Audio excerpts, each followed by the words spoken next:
Hope everyone had a good New Year's. It's now Monday, 20th of January. I was supposed to go to Llama, but unfortunately I had the flu really bad. And I'm on day 8 of the flu now.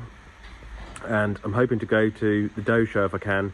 If I can't, we'll just be staying on the farm as we have been for the start of this year pretty much. So in today's video, I just thought I'd show you, we're here by the tractor, and I got this delivered just after Christmas.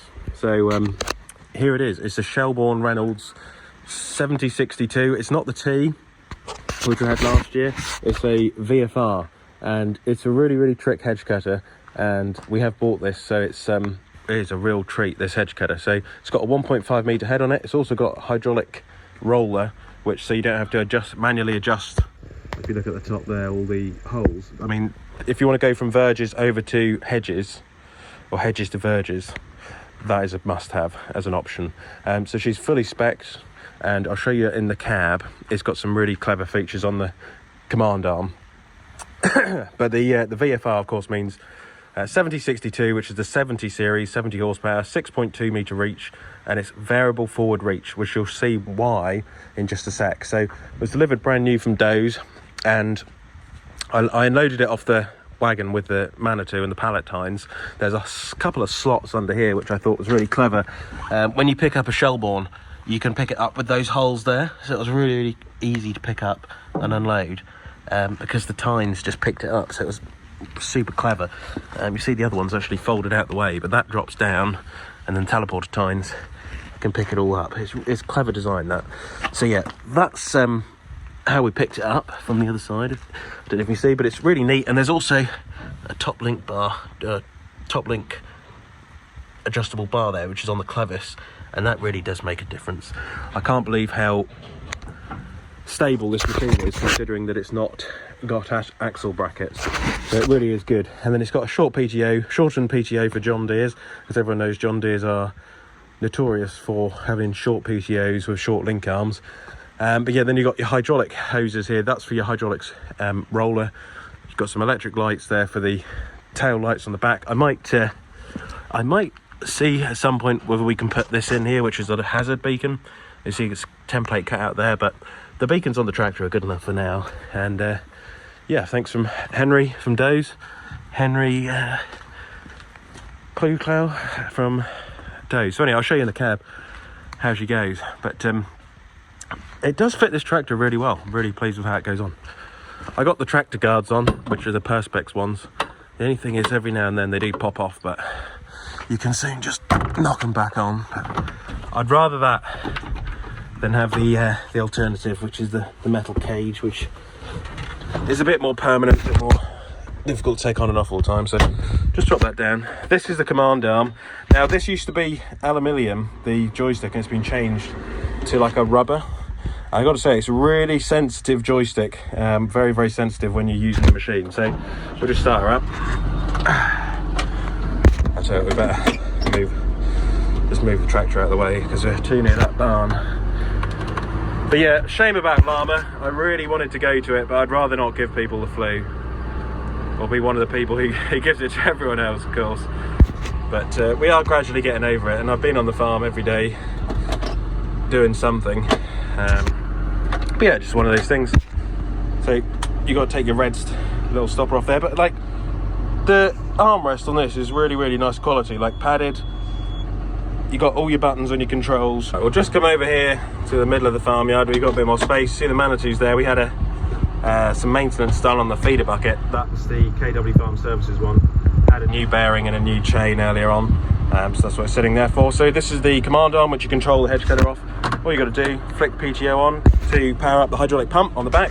Sometimes you just give it a few revs, and then all you got to do with the side here, you just knock the joystick so that the boom starts to come off that plate, basically,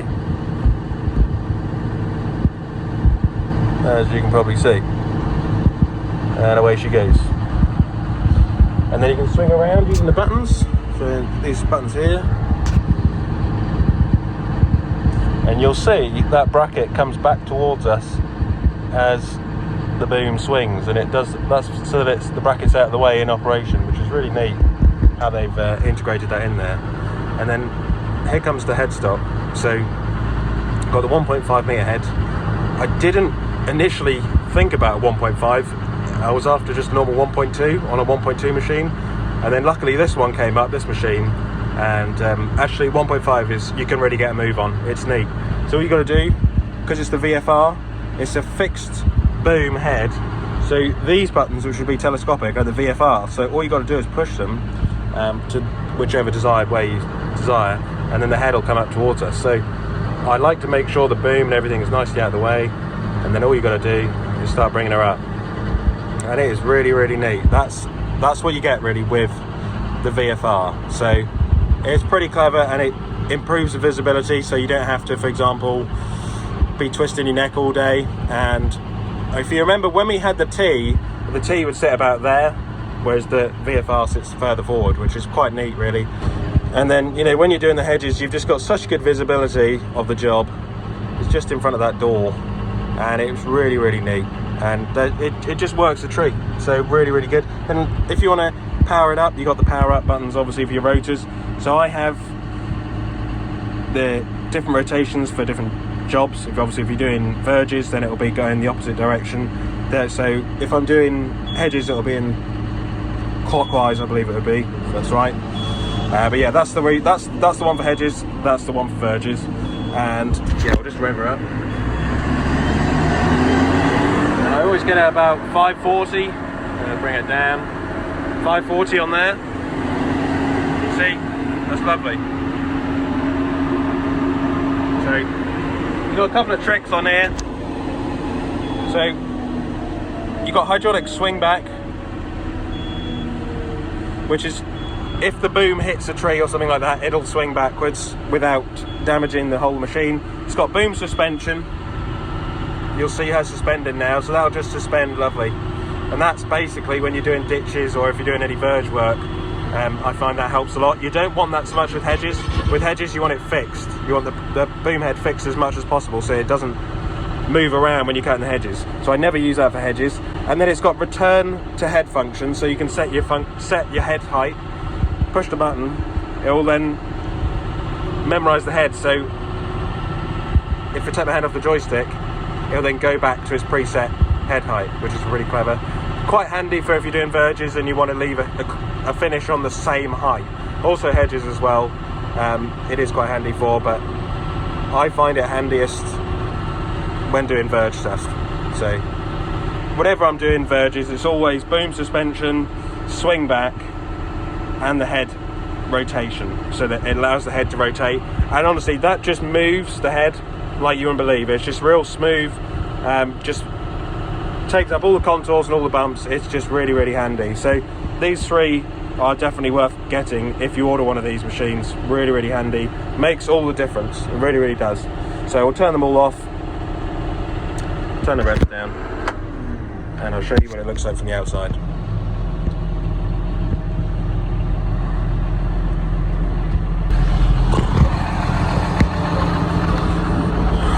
So yeah, there it is.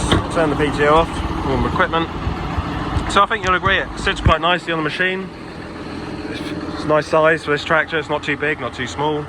And like I say, we just get on with it really well. And if you've got any questions, leave it in the comment section. It's a 2024 machine, model year. Underneath there you got the hydraulic roller. There's the big pump.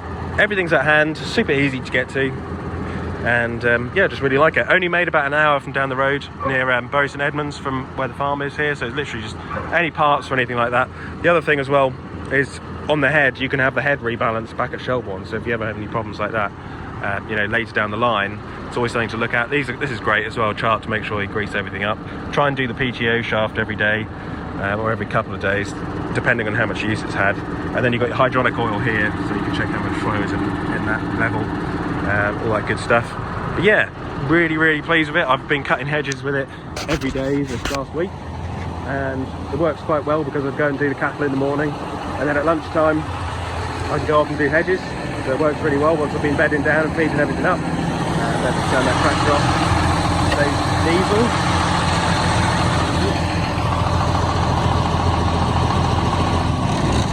Of course, it would be nice to put this machine on the 6R, but we decided to put it on this one because it's got the big tyres, the 710s, and it won't make too much mess. And actually the other tractor has got better visibility in a way because you haven't got the pillar and the cab. You've got the panoramic doors in the 6R, but then again it has got quite skinny tyres and it does sink quite badly, that tractor, on like margins and stuff like that, whereas this floats a lot better. Maybe I should put a front weight on the front though, and that's the only thing I would say, maybe, because there is a bit of weight on the back. But yeah, if you've got any questions, let me know about it. Really get on well with this machine, and this is the one which is staying. So VFR just reduces a little bit of neck strain, so you're not turning quite as much 90 degrees. It's a lot easier, and actually you can tilt the seat around on that a little bit more, and you're near enough just staring at the hedge cutter straight on, which is quite clever. So yeah, with that, keep liking and subscribing, and stay tuned for plenty more content in 2025. And we're getting these hedges knocked on the head, and I'm hoping in the summer to do trackways, maintenance with it, help out some other farmers. And I want to go down to marshes in the summer and use the hydraulic roller on the head, sort of mow all the dikes basically. Because one thing we have when we're checking livestock is animals in dikes, and reeds are in the way, you can't see too well. Whereas with this machine, I can clear the reeds and make sure that everything's visible for the cattle and for the sheep as well. So plenty more content on this machine and lots going on the farm. And shame I couldn't make it to Llama, but hopefully we'll get to the doe show, which is coming up in the next couple of days. So catch you on the next one.